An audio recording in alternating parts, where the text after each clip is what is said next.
Kebas tangan dan kaki sebenarnya adalah perkara baik.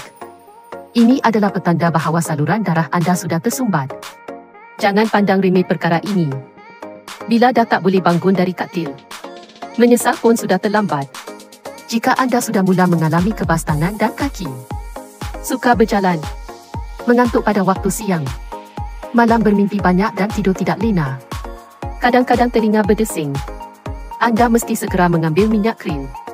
Minyak krill kaya dengan nutrisi, diakui di seluruh dunia sebagai pembersih saluran darah, memberi sokongan baik untuk melancarkan saluran darah. Jika anda sering mengalami kebas tangan dan kaki, pening dan tidak bertenaga, cubalah. Bagus atau tidak, saya tunggu maklum balas anda.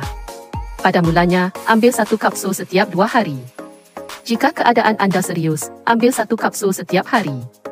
Membersihkan saluran darah bukanlah perkara sukar dengan produk ini. Jika